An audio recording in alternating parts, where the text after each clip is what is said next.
kami dari kelompok 5 akan mempresentasikan hasil dari kelompok kami, yaitu peran organisasi Islam di Indonesia. Ya, diantaranya ada Muhammadiyah.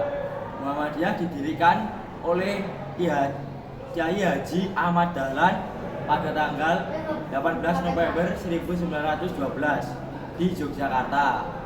Peranan Muhammadiyah pada masa penjajahan Belanda lebih dititik beratkan pada usaha mencerdaskan rakyat Indonesia dan meningkatkan kesejahteraan mereka, yakni mendirikan sekolah-sekolah. Muhammadiyah di era sekarang. Peran Muhammadiyah di era sekarang adalah mengadakan dakwah Islam, memajukan pendidikan dan pengajaran, serta memelihara dan mendirikan tempat ibadah dan wakaf, mendidik dan mengasuh anak-anak serta pemuda agar kelak menjadi muslim yang berarti. Ya, Muhammadiyah banyak merefleksikan pada perintah-perintah Al-Quran. Di antaranya ada surat Ali Imran ayat 104 yang berbunyi, dan hendaklah ada di antara kamu segolongan umat yang menyeru kepada kebajikan, menyuruh kepada makruf dan mencegah dari munkar. Merekalah orang-orang yang beruntung. Ayat tersebut menurut para tokoh Muhammadiyah mengandung isyarat untuk bergeraknya umat menjalankan dakwah Islam secara terorganisasi. Organisasi NU didirikan di Surabaya pada tanggal 31 Januari 1926. Dua tokoh penting dalam upaya pembentukan NU adalah Kiai Haji Hasyim Asy'ari dan Kiai Haji Wahab Hasbullah. Peran NU pada masa awal pendirian dalam perjalanan NU memainkan peranan yang cukup besar bagi bangsa Indonesia. Pada masa-masa awal setelah didirikan saja, NU sudah melakukan berbagai upaya untuk memajukan masyarakat Indonesia. Salah satunya upaya yang dilakukan adalah memajukan bidang pendidikan dengan mendirikan banyak madrasah dan pesantren. Perjuangan NU masa kemerdekaan 1945 sampai 1959 mengeluarkan resolusi jihad. Kegiatan politik NU semakin kental pada masa kemerdekaan. Hal ini ditujukan pada Muktamar NU di Surabaya tanggal 22 Oktober 1945. Dalam Muktamar tersebut, NU mengeluarkan resolusi jihad yang menyatakan bahwa perjuangan untuk merdeka adalah perang suci jihad. Analisis strategi dakwah Nahdlatul Ulama atau NU di Indonesia pada masa pra dan sesudah kemerdekaan. 1. Masa sesudah kemerdekaan. Setelah Indonesia merdeka pada tahun 1945, NU terus mengembangkan strategi dakwah yang adaptif dengan perkembangan zaman. Beberapa strategi yang diadopsi antara lain organisasi sosial dan pendidikan. NU mendirikan lembaga pendidikan seperti madrasah dan universitas serta berbagai organisasi sosial untuk membangun masyarakat dan berbagai aspek kehidupan. Persatuan Islam didirikan tepatnya pada tanggal 12 September tahun 1923 Masehi di Bandung, Jawa Barat oleh sekelompok orang Muslim yang pada saat itu berminta pada studi atau aktivitas keagamaan yang dipimpin oleh Yam dan Muhammad Yunus.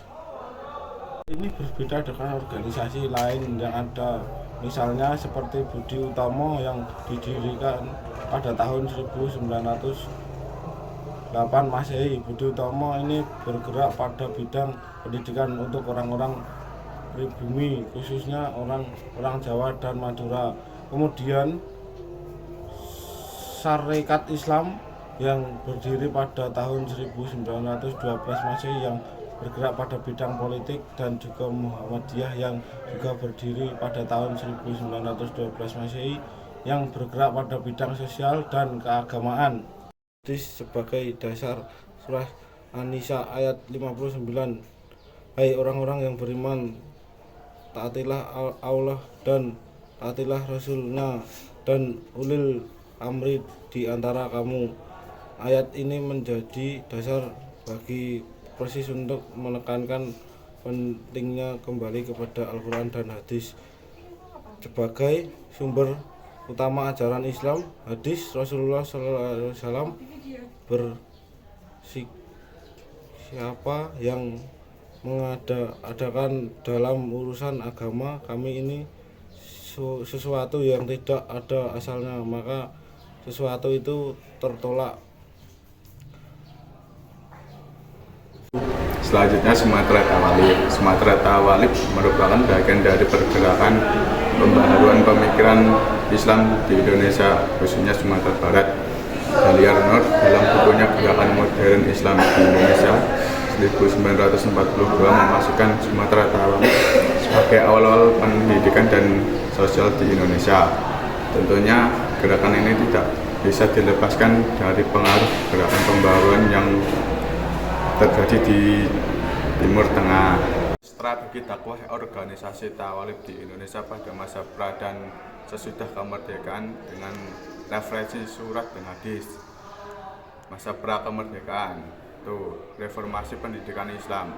Tawalib memfokuskan dakwahnya pada reformasi pendidikan Islam dengan mengubah sistem tradisi berbasis surau menjadi sistem pendidikan formal. Mereka mendirikan madrasah dengan kurikulum yang terstruktur, mencakup ilmu agama dan umum.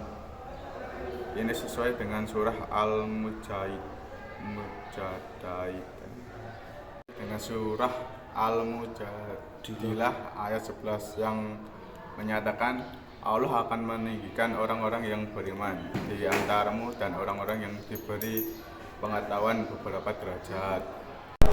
Organisasi terakhir yaitu Matahul Anwar, didirikan oleh Muhammad Yasin di Manes, Jawa Barat. Organisasi ini banyak bergerak dalam bidang pendidikan yang sedang berjuang melawan penjajah melalui syariat Islam. Terakhir adalah organisasi Matahul Anwar, didirikan oleh Kiai Haji Muhammad Yasin di Manes, Jawa Barat. Organisasi ini banyak bergerak dalam bidang pendidikan yang sedang berjuang melawan penjajah, banyak disalurkan melalui syariat Islam.